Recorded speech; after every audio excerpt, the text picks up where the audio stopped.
का बहुचर्चित सौरभ हत्याकांड याद है ना आपको? किस तरह एक बेवफा पत्नी ने प्रेमी के प्यार में पागल होकर लंदन से लौटे पति की खौफनाक तरीके से हत्या की थी। इंदौर के बिजनेसमैन राजा रघुवंशी की हत्या के मामले में गुत्थी अब सुलझ रही है। राजा की हत्या उसकी पत्नी सोनम और उसके साथियों ने मिलकर की। इस मामले में अब पुलिस के हाथ इस केस का सबसे बड़ा सबूत हाथ लग गया है।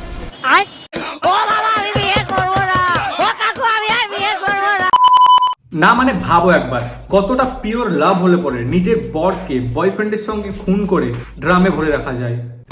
কতটা পিওর লাভ হলে পরে নিজের বরকে খুন করে পাহাড়ের উপর থেকে পাহাড়ের নিচে ছুঁড়ে ফেলে দেওয়া যায়। अम्मा बहन पे आ जाऊंगा मैं इनकी अम्मा बहन पे आ जाऊंगा। তো মিষ্টি বন্ধুগণ, কি দিনকাল এলো। কয়েক মাস থেকে যখনই ইনস্টাগ্রাম খুলি তখনই একটা নিউজ সামনে আসে যেখানে একটা ছেলের মৃত্যু হয়েছে আর তার মৃত্যুর পেছনে হাত কার? তার বউয়ের। मैं गाली नहीं दे सकता। नहीं, गाली नहीं देना। फैमिली देखती है, वरना मैं ऐसे गाली दूं। আগে যখন কোনো ছেলে বিয়ে করত তখন সে একটা স্বপ্ন নিয়ে বিয়ে করত। সে স্বপ্নটা কি? যে আমি আমার বউয়ের সাথে শেষ জীবনটা কাটাবো সুস্থ সবল ভাবে। কিন্তু এখন যারা বিয়ে করছে তারা একটা দুঃস্বপ্ন নিয়ে বিয়ে করছে। সেই দুঃস্বপ্নটা কি? আমাকেও আবার সবার মতো ড্রামের মধ্যে পাওয়া যাবে না তো? আমাকেও আবার সবার মতো পাহাড়ের 100 ফুট নিচে পাওয়া যাবে না তো?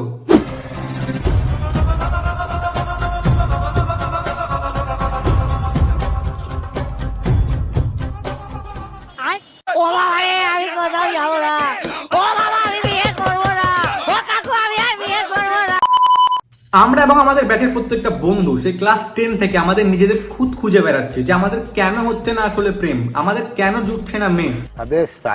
বাট ফাইনালি আজ আমি ক্লিয়ারিটি পেলাম যে আমাদের কেন মেয়ে জুটছিল না। ভাই হ্যান্ডসাম ছেলেদের মেয়ে জোটে না, মেয়ে তাদের জুটবে যাদের লোকনাথের মতো চুল থাকবে মাথায়,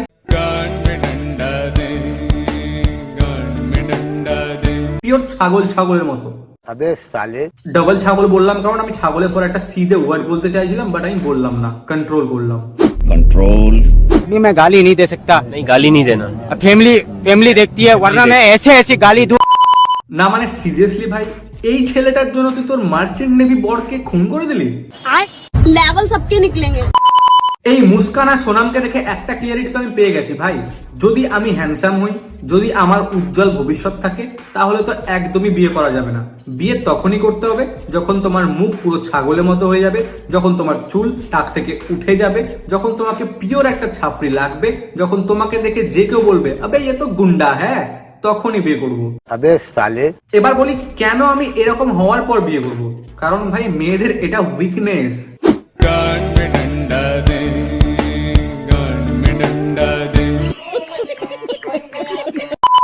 বাট সে যাই বলো না ভাই, সোনাম আর মুস্কান কিন্তু প্রত্যেকটা মেয়েকে নতুন করে ফ্রিডম দিয়েছে। তাদের মনে ঢুকিয়েছে যে না ভাই, কারোর কাছে আমরা দমে থাকবো না। বাবা যতই আমাদের বিয়ে ঠিক করুক, তাকে মেরে হলেও আমরা এক্স এর কাছে ফিরে যাব।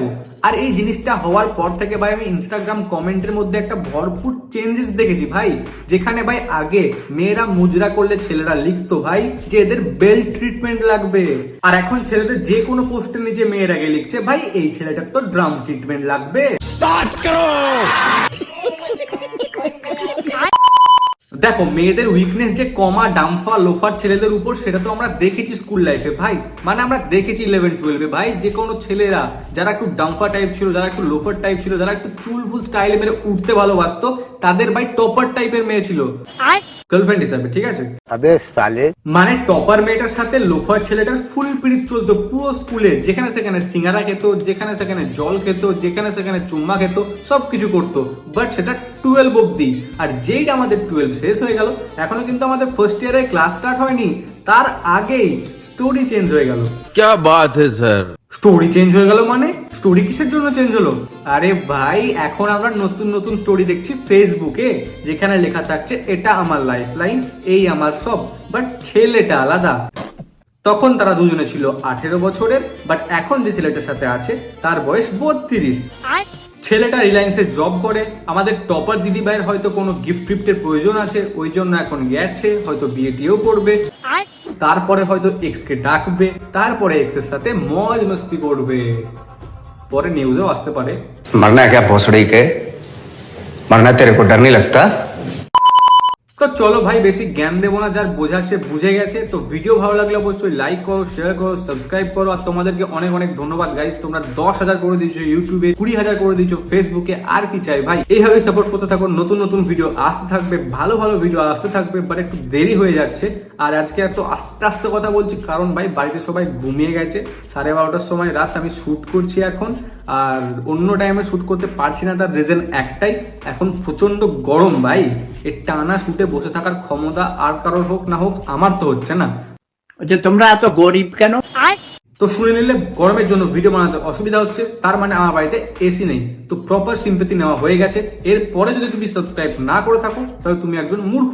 আবে সালে, তাহলে শিক্ষিত মতো যাও গিয়ে সাবস্ক্রাইব করে দাও ভাই। আমিও যাই গিয়ে ঘুমোইগা।